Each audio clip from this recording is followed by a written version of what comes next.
Assalamualaikum warahmatullahi wabarakatuh. Selamat pagi teman-teman. Hari ini adalah pertemuan kedua mata kuliah Media dan Kebudayaan Lokal. Kali ini kita akan membahas tentang bentuk dan perkembangan media massa di Indonesia. Nah, media massa sendiri dapat dibagi menjadi dua kategori. Yang pertama, media cetak dan media elektronik. Setiap media pasti memiliki ciri-ciri yang berbeda. Dan bagaimanakah perkembangannya di Indonesia? Kali ini kita akan membahas lebih spesifik mengenai media cetak. Media cetak adalah media massa yang paling tua dibandingkan dengan media lainnya. Hal ini berdasar pada perkembangan mesin cetak yang ditemukan oleh Gutenberg di Jerman. Di Indonesia sendiri, surat kabar hadir di berbagai zaman sebelum penjajahan. Misalnya pada zaman Belanda yang ditandai dengan adanya surat kabar yang terbit pada tahun 1835, yakni yang bernama Surabaya Advertentabelen. Bahkan terdapat surat kabar berbahasa Jawa, yakni Bromartani yang terbit di Solo. Sedangkan pada masa Jepang, surat kabar yang ada di Indonesia diambil alih dan digunakan untuk mengawasi isi media. Seperti yang kita tahu, pada zaman Jepang, penjajahan menjadi lebih keras dan kejam. Rata-rata media di kala itu memuat kabar yang hanya bersifat propaganda dan memuji pemerintahan Jepang, maupun kegiatan-kegiatan tentara Jepang. Maka, media di zaman kemerdekaan ditandai dengan adanya berita Indonesia yang memprakarsai propaganda, agar masyarakat mengikuti rapat raksasa di lapangan Ikada, Jakarta pada 19 September 1945. Nah, pada masa ini sebenarnya media Indonesia itu, yaitu media cetak, mulai menunjukkan taringnya.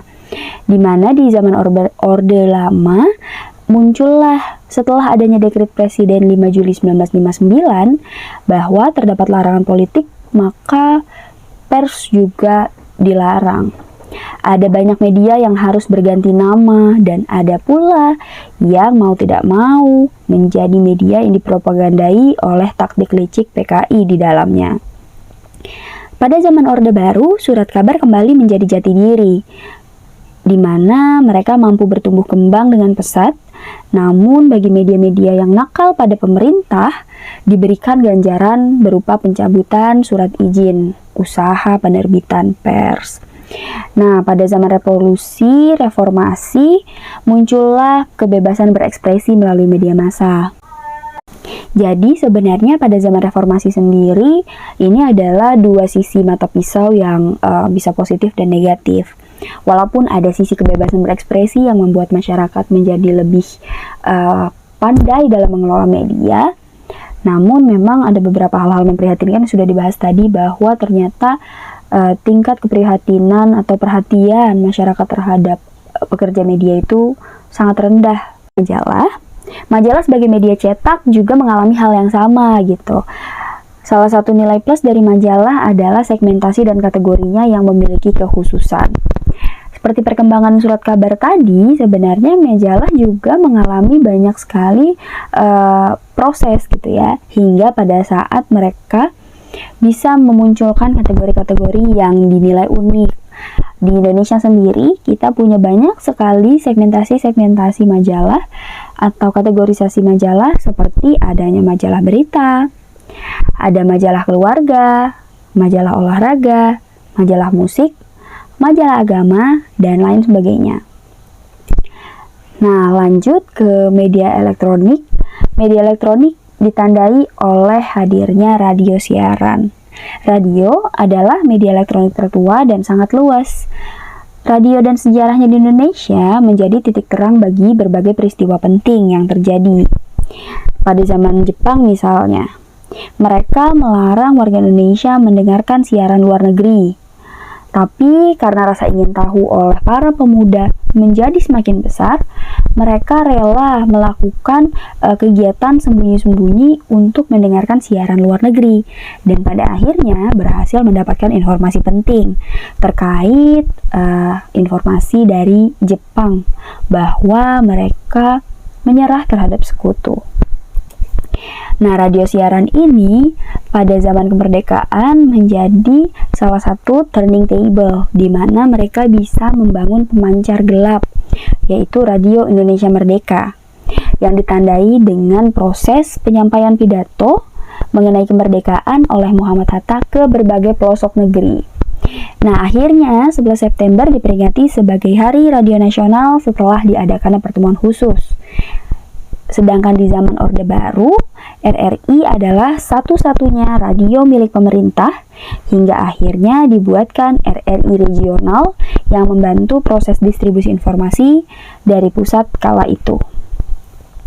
Radio siaran sendiri pada zaman reformasi ditandai dengan munculnya radio swasta dan adanya regulasi yang mengatur melalui KPI atau Komisi Penyiaran Indonesia yang bertugas untuk menata infrastruktur penyiaran, serta melayani pengaduan masyarakat mengenai penyiaran yang mengacu pada pedoman perilaku penyiaran dan standar program penyiaran. Nah, media elektronik lain yang juga berkembang setelah radio siaran adalah televisi. Kegiatan media televisi di Indonesia dimulai pada tanggal 24 Agustus 1962, yang kemudian dilanjutkan pada diresmikannya satelit Palapa guna menyebarkan informasi ke seluruh penjuru Indonesia. Nah, TVRI menjadi siaran televisi yang berada di bawah naungan pemerintah. Kalau tadi radio ada RRI, sekarang di media televisi ada TVRI, yang dimana dinaungi oleh pemerintah dan pada kala itu dinaungi oleh Departemen Penerangan yang mampu menjangkau 210 juta jiwa gitu. Jadi tayangan televisi ini skupnya besar, menyeluruh gitu ya. Hingga munculnya pesaing yang bersifat komersial. Jadi setelah munculnya televisi nasional, ada pula televisi yang bersifat komersial gitu, seperti RCTI, SCTV, ANTV, TPI, dan lain sebagainya. Serta televisi yang bersifat kedaerahan seperti Bandung TV, JAK TV, dan Bali TV. Nah, selain itu, peran KPI juga ada pada industri televisi, seperti yang dijelaskan pada siaran radio tadi. Media baru ini kehadirannya memang mengusung kecanggihan atau perkembangan teknologi. Walaupun sebenarnya media baru ini adalah proses adaptasi dari media lama gitu. Jadi, media baru ini adalah proses shifting atau yang biasa disebut konvergensi. Nah, konvergensi sendiri dialami juga oleh beberapa media lama. Nanti akan dijelaskan lebih lanjut pada part ini. Yang pertama ada media sosial, di mana media sosial ini dari tahun ke tahun mengalami perkembangan yang cukup pesat. Teman-teman mungkin dulu pernah mendengar adanya media seperti Friendster, kemudian media seperti Facebook, Twitter, Instagram, Pet, dan saat ini yang lagi tren adalah TikTok misalnya. Nah, media-media sosial ini berkembang dari tahun ke tahun. Ada yang up, ada yang down. Nah, inilah kunci dari media baru, bahwa sebenarnya salah satu atau satu dari dua media itu punya kesamaan atau kemiripan. Tapi memang proses seleksi alam lah yang memilih gitu, media mana yang lebih cenderung aktif digunakan oleh masyarakat di kota, di desa, maupun di negara secara luas gitu. Nah, selain itu yang disebutkan tadi oleh konvergensi, media dilakukan oleh surat kabar dan juga radio. Nah, surat kabar ini berubah menjadi surat kabar online. Misalnya dengan adanya Kumparan, Tirto ID gitu ya, Tempo, Kompas, yang memang sebenarnya sudah punya edisi cetak. Tapi secara lebih eksklusif mereka meluncurkan aplikasi untuk mendownload koran secara eksklusif dengan berlangganan melalui aplikasi elektronik mereka. Untuk radio sendiri juga bisa diakses secara online gitu ya. Dulu teman-teman juga pernah dengar kan, radio-radio hits di Jakarta hanya bisa terdengar di sana gitu. Gak banyak pemancar yang bisa memberikan siaran sampai ke daerah, bahkan pelosok 3T. Tapi semenjak adanya teknologi, kita bisa mendengarkan relay, terus kita bisa mendengarkan bahkan siaran radio 1 minggu atau 1 bulan yang lalu tanpa harus kesulitan gitu menunggu proses relay tadi. Nah, di media lain ada media user generated content. Media user generated content ini ditandai dengan munculnya blog atau YouTube. Dulu ketika lagi hits-hitsnya media tulisan gitu ya, hampir setiap hari teman-teman pasti membuat konten blogger, dari yang berbayar sampai gratisan gitu. Nah, hal ini terjadi lagi pada YouTube, di mana teman-teman punya impian, punya keinginan untuk menjadi YouTuber misalnya.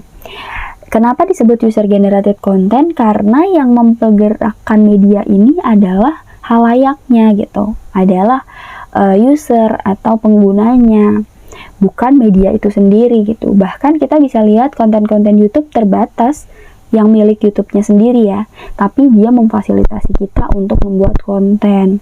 Begitu pula dengan blog. Nah, lanjut ke streaming media. Ketika televisi itu hanya bisa ditampilkan bahkan sekarang dengan bentuk yang menyulitkan gitu. Teman-teman harus menggunakan jaringan atau misalnya smart TV dan lain sebagainya.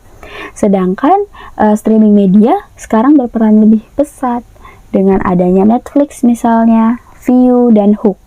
Nah, kemunculan streaming media ini mengacu pada perkembangan majalah. Mungkin teman-teman tadi dengar bahwa majalah itu menjadi nilai plus karena punya kategorisasi yang unik gitu ya, spesifikasi segmentasi yang unik.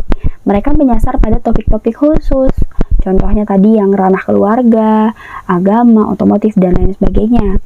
Nah, ketika kita streaming media, kita juga pasti akan difokuskan pada tayangan sesuatu yang cocok dengan halayaknya. Misalnya pada Viu sendiri, walaupun secara garis besar menayangkan drama Korea, tapi saat ini Viu berkembang untuk memunculkan drama Mandarin atau China, drama Thailand, bahkan perfilman Indonesia gitu. Alhasil, kekayaan media-media streaming ini menjadi nilai plus ketika televisi itu mulai tertinggal dengan konten-konten yang stagnan atau konten-konten yang statis gitu, tidak dinamis seperti media-media baru. Walaupun memang sebenarnya televisi juga telah melakukan konvergensi, paling tidak dengan masuk ke streaming media gitu. Mungkin teman-teman sering dengar ada aplikasi namanya video.com. Di situ teman-teman bisa lihat tayangan dari RCTI, terus MNC TV dan lain sebagainya dalam bentuk aplikasi streaming gitu ya. Dan juga beberapa channel televisi Indonesia memasukkan konten-konten mereka ke dalam akun YouTube official gitu. Nah, di posisi terakhir ada podcast. Podcast ini adalah salah satu bentuk juga adaptasi dari radio siaran. Walaupun bentuknya tidak baku, podcast ini tuh bersifat ringan, tapi juga kadang bersifat formal gitu. Podcast juga nggak hanya tampil di ranah musik gitu ya, yang dulu sering ditandai di radio. Teman-teman mungkin kalau dengerin radio misalnya di mobil gitu, pasti rata-rata mendengarkan siaran musik, padahal sebenarnya ada banyak konten di radio seperti sandiwara radio, iklan, terus kemudian berita dan lain-lain. Nah, di podcast sendiri mereka juga punya nilai-nilai plus seperti adanya cerita-cerita dari teman-teman konten kreator. Nah, sebenarnya podcast sendiri juga masuk dalam media user generated content. Jadi, di media baru sendiri salah satu atau satu sama lain dari media-media tersebut saling bersinggungan gitu. Mungkin teman-teman juga sering dengar adanya podcast di media seperti Spotify atau Joox. Nah, hingga perkembangan media saat ini yang menunjukkan bahwa arus informasi itu sangatlah pesat gitu. Kita nggak bisa tutup mata dan tutup telinga karena hampir setiap hari informasi baru terus bermunculan. Bahkan perkembangan teknologi pun menjadi semakin bersaing satu dengan lainnya gitu. Makanya nggak heran kita menemukan media-media yang mulai saling sikut menyikut gitu. Yang mana yang akan jadi dominasi atau favorit dari halayak. Oke, sekian materi untuk mata kuliah media dan kebudayaan lokal. Materi ini saya ambil dari buku Alvinaro Erdianto dan beberapa penulis lainnya yang berjudul Komunikasi Massa Suatu Pengantar edisi revisi, di mana membahas tentang bentuk dan perkembangan media di Indonesia. Terima kasih atas kesempatan yang diberikan. Selamat belajar dan wassalamualaikum warahmatullahi wabarakatuh.